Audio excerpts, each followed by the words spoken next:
After reviewing a 2014 news conference concerning an increase in the minimum wage, I am completely convinced that Connecticut Governor Dan Malloy does not have the least bit understanding of economics. Today, I'm proud to announce one more piece of legislation that I will be submitting, which is to increase the state minimum wage to $10.10 over the next 3 years. That some people can think government is able to make our lives better by setting a minimum wage baffles me. Forget the fact that everything government does is inefficient by nature, or that for government to help one person it must hurt another. Let us just logically take a look at the idea of a minimum wage. Advocates of the minimum wage range from wanting a federally mandated $15 per hour minimum wage to over $20 per hour. But regardless of the number requested, I always have the same question. Why stop there? If you think the government could set a minimum and make everyone's lives better, why only $20 an hour? Why not $50 an hour or $100 an hour? Or maybe the government can pass a law that mandates a $1,000 per hour minimum wage, so that way we can all be rich, live in mansions, and drive Lamborghinis. Obviously, this is absurd, as there are not many businesses that will be able to pay the increased wages and would be forced to either drastically raise prices, lay off employees, or close. Well, this concept applies to any increase in the required wage.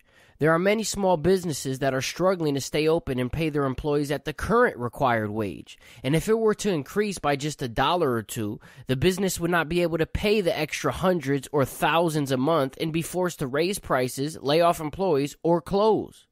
Now that employee that you were trying to make have a better life has no job.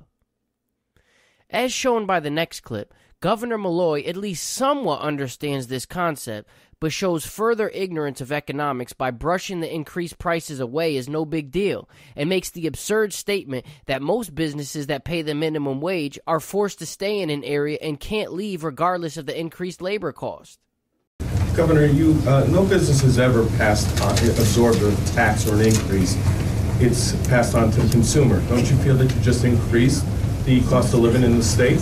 Well, I think to some extent that may be reflected in costs. But if you look at the nature of the businesses that are largely paying the minimum wage, they are businesses that can't leave the state. They're here. They're providing services and products to the people of the state of Connecticut. This is such an absurd conclusion that I don't know where to begin to dispute it. When mentioning businesses that can't leave, I am assuming Malloy is referring to minimum wage jobs like restaurants that are very location-focused, that have built their businesses through satisfying the local population and can't just get up and relocate. While it is true that these businesses can't just get up and relocate to another state, there's nothing that prevents them from just shutting down. If they can't afford to pay their employees or lose customers due to the increased prices that are a result of the increased salary paid to their employees, then the businesses will just close down.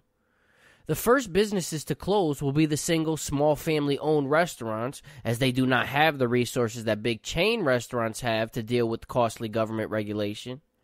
A restaurant like McDonald's has the resources to invest in automated order-taking machines as a substitute for the newly increased cost of having an actual human employee. But even a restaurant like McDonald's isn't required to stay in a city and lose money. If government regulations become so taxing that even a big chain store can't make a profit, then they will eventually just close or leave as well. The next thing Governor Malloy says is really ridiculous in my opinion.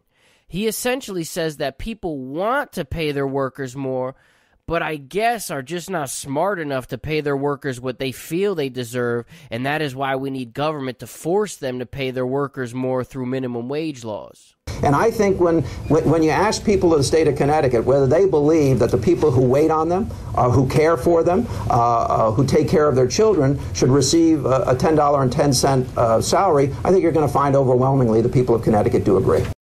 So, according to the governor's logic, there are people in Connecticut who are paying someone the minimum wage to watch their children who feel that the babysitter deserves more than the minimum wage, but just aren't paying the babysitter more because there isn't a law requiring them to do so? Why wouldn't they just pay the babysitter more themselves? This same concept applies to the other group that Dan Malloy mentioned, waiters. If Connecticut residents truly feel that the people who wait on them at restaurants deserve more pay, There's nothing from stopping those people from leaving a bigger tip. It is obvious that Governor Malloy, with his push for an increase in the minimum wage, is just appealing to the low-income, low-information voter that doesn't understand the impact of government wage laws. To conclude, more laws and bigger government are not the solution to the country's economic problems, but in actuality, the cause of them. Instead of asking for a government-mandated livable wage, we should be asking why the current non-livable wage of $10 an hour would be an extremely great wage just 50 years ago. $10 in 1966 would be the equivalent of about $74 today. This devaluing of the dollar is caused by inflation, or more money being printed into circulation resulting in increased prices. This crippling power that the federal government, working in conjunction with the Federal Reserve, needs to be the main topic of any discussion involving government involvement in wages and prices. Other than that, there is not much Dan Malloy or any Connecticut politician can do to help the economy other than to get out of the way and let the free market operate. Thank you for listening.